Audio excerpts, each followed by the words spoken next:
Bonsoir à tous. Pourquoi les loups? Pour les exhortations, mystère, il y a des épreuves,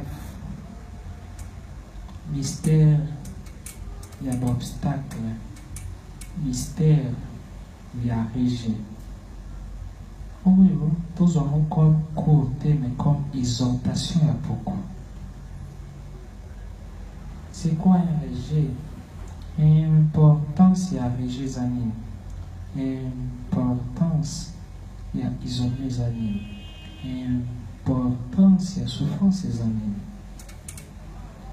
Quelque part, tout le monde est Joseph. Joseph, Azali mwana ya Jacob. Azaki 11e enfant. Le 12e enfant, il y a Azaki Benjamin. Joseph Azaki na bayaya na ye Azaki 10. Un jour, dans le livre Exode, un jour, Joseph allali. À l'autre, mitoto 11, il faut kameli. Mo ina sanza, il faut kameli. Alobi lili yango papa na ye oyo azaki sage albino wana elakisi keno nzambe ya kotombola yo kolinga biso nyonso. Parce que ce qui est vrai, avant nzambe atombola yo physiquement na monde matériel oyo tobeli yango première dimension esengeli nano atombola yo na quatrième dimension oyo ezali monde mental. Parce que ceux qui n'ont pas tombé dans le monde spirituel, ou tombé dans bandoto na yote, ou tombé dans boutoute, ou tombé dans le monde milimote, ou tombé jamais dans le monde physique. Béchec, peut réussir des années fruits du monde spirituel. Loba na bandoto na yo, na ko loba na yo, lobi na yo. Voilà qui citation. Alors, Joseph est en lobby d'autoama parce que le mystère Mokozali, jour où Nzambe a promettre eloko. Na jour où réalisation na moi kokisamaka. Ils ont toujours na katikati wana na moi intervalle moko yo Nzamba lobate. Que non ni yoko salima. Nzambe alaki Joseph et l'élévation. Mais Nzambe a kotisi motema mabe na kati ya bandeko Joseph. Pour la baïna Joseph. Des fois nos ennemis sont alors des agents secrets ya Nzambe pour la ba mema biso ti la destination na biso. Wana esengeli to yebakango. Nzambe ye moko parce que la Bible dit, Jésus le dit, soki moko te mutu na yo ekoki kokweya. Soki Nzambe a prononcé logos c'est en beauté. Ce qui Nzambe a déclaré en beauté.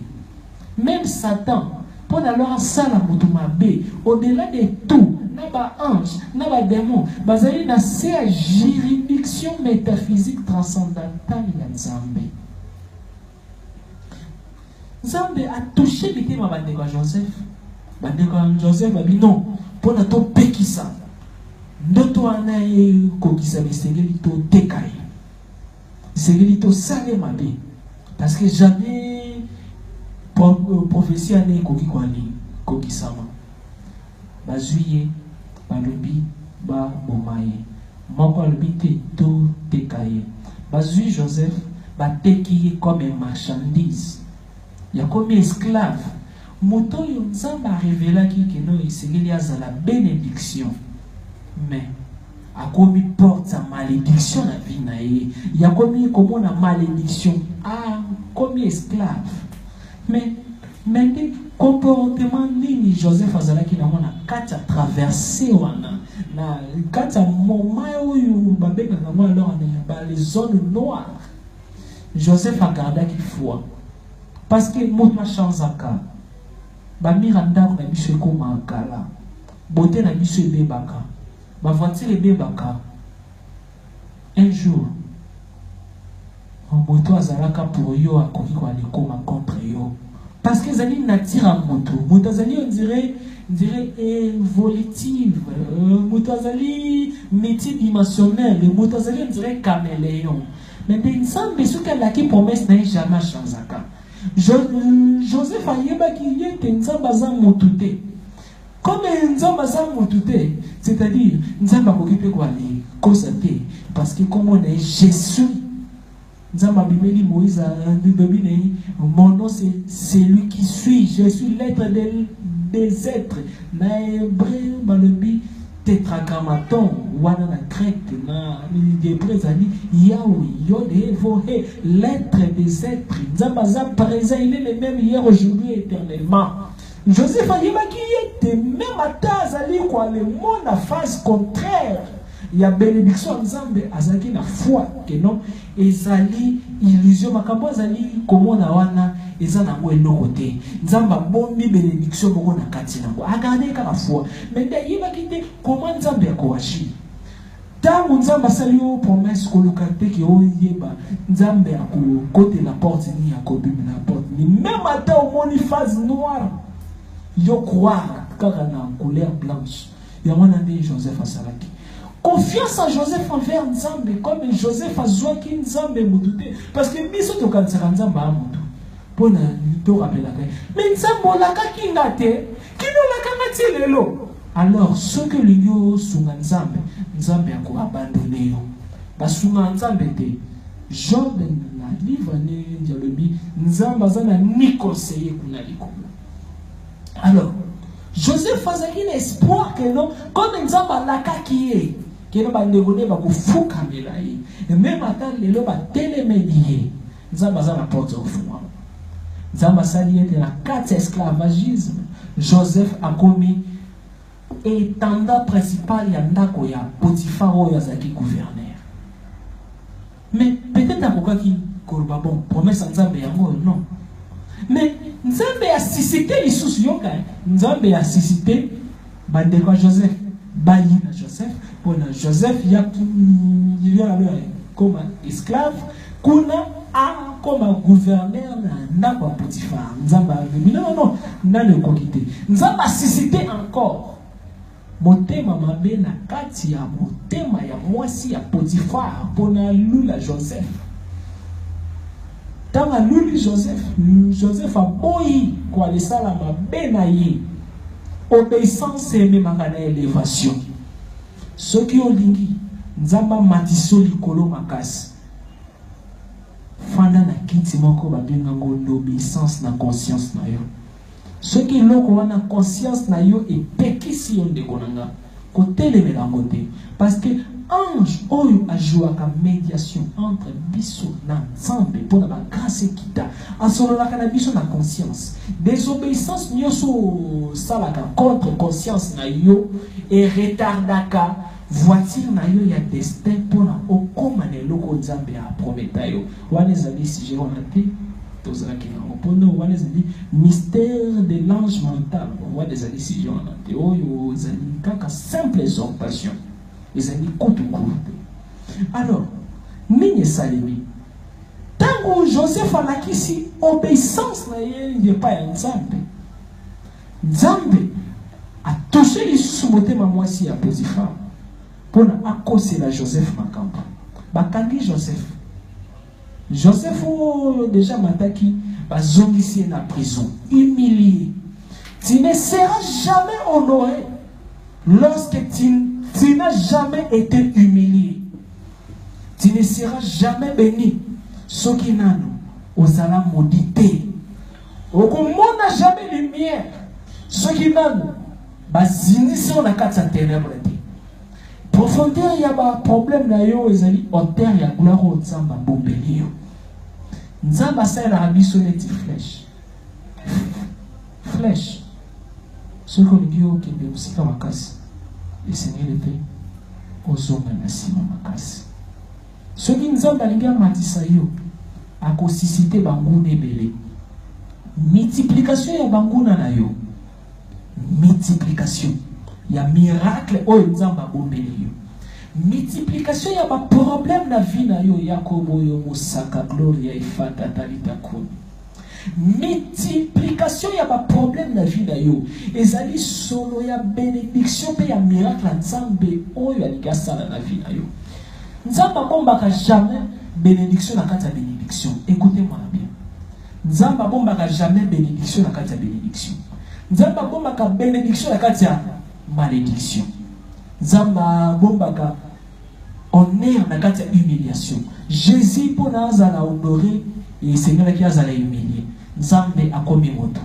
Nzambe babeti efibu. Nzambe akufi bolumbu. Nzambe babwake yesoi simanamo asekoi na gloire. La Bible dit kombo na ye etombwami odela likolo pe na se mabele tina lifelo aza deli ya ouvrir ba setso wana ezali encore si j'ai mosusu concernant baso makambo nzambe leki profondeur ya kindoki na bondoki makambo nzambe leki hauteur ya lumière na lumière. Nzambe lobi na ya livre Isaïe likolo na se de même que likolo leki mabele na musika makanti na ngele leki makanti na bino batu bakomi kozwa nzambe neti moto. Des fois ceux qui ont rejeté ma combat ont rejeté ma gloire. Multiplication ya ba ennemi na biso ezali multiplication ya ba bénédiction et batami na kati ya libomo na bango. Gloire ya David ezali na kati ya moto ya Goliath. Ceux qui a beau qui affronté Goliath, il a comme trompé. Joseph a se retrouvé dans la prison. Mais quand on a la prison, Joseph a celle qui donne. Chacun de nous a la potentialité on dit bomba na kantina. Joseph a la capacité à interpréter ma rêve. La carte de prison a celle qui donne. Moko ya bato yo babima ki prison et ça dit que roi pharaon à l'autre de yebi suite si na ko de répéter ça te Joseph Motazaki le seul moto et c'est là qui a interprété rêve. Joseph Ozaki na se a commis premier ministre na mboka ya baesk donc mboko yo c'est là qui a des esclaves vous yebi suite ba de konaye ba fuka melaka ye moimi so Jephté mwana makango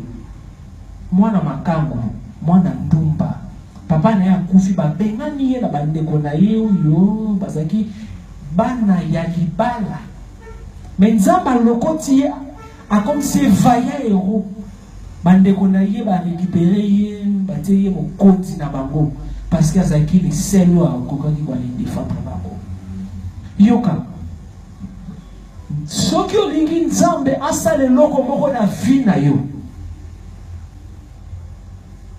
linga bato bayina yo kasi nzambe alinga yo soki bato bayini yo nzambe alingi yo par là nzambe azalaka toujours na majorité baeni ya bato jalousie ya bato babitumba ya bato ekokoma vitamine ya vie na yo.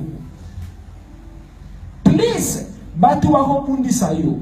Please, diable bakobundisa yo. Soki oyebi ko wale transformer énergie wana yo kangai. Kanda ya monguna na yo ezali énergie. Ukoki ko utiliser énergie on dirait courant de konangai. Courant. Comment dit courant? Il y a inka et bomaka. Mais ingénieur transformant grâce il y a transformateur. Pour la lélo et pélissa en pôle et bomate mais ça la utile toujours mon lumière pour la tola menango na chaud. Alors quand il y a ennemi na yo ennemi na yo za énergie situation ya passion za dit qu'on vivre lélo et za énergie. Mais comment on va utiliser énergie wana? On utilise ngo soki on rejette ngo temende on luki au moins la lumière na kata ténèbres. On comment la lumière na kata ténèbres ndengeni ils ont mentalement conception. Kozoka combat comme fatalité, témézo combat comme étage. Au moins l'étage ils ont toujours un obstacle. Chaque obstacle est quoi les permettre de pour la dimension de sous. Tout le monde David, le comportement de David est similaire aux animaux. David il y a le béni. Même lorsque je traverse la vallée de l'ombre de la mort, je ne crains rien parce que tu es avec moi. David se rend compte que non. Moi, je n'ai pas de salon télémédié. Baguna bakomi belé. David se rend compte que non. Mais nous qui les assos ma capacité.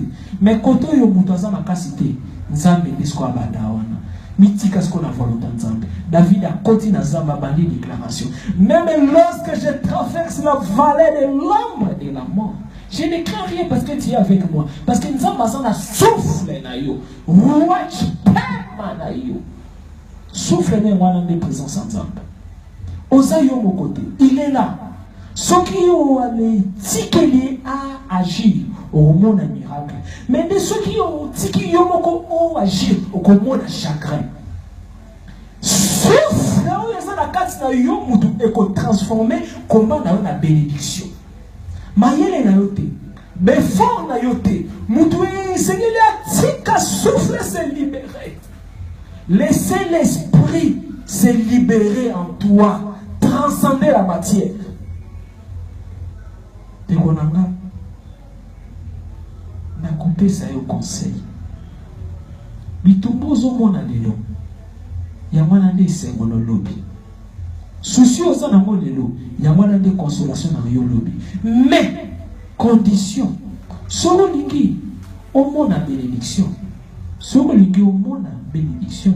Premièrement, yeba ko aller transformer malédiction oyo ozali ko aller dépasser. Mona alors ebitumo yo ozali nango comme il y a les alliés vitamines fitir na yo pour na kende en avant. Alors na aussi lisa ko aller bete na bino lisolo moko ya mokili ya aigle. Pour nous, kaka, première partie à exhortation.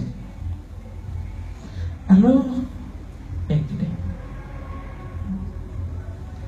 Concernant aigle, vous allez savoir dans le mystère, il y a aigle.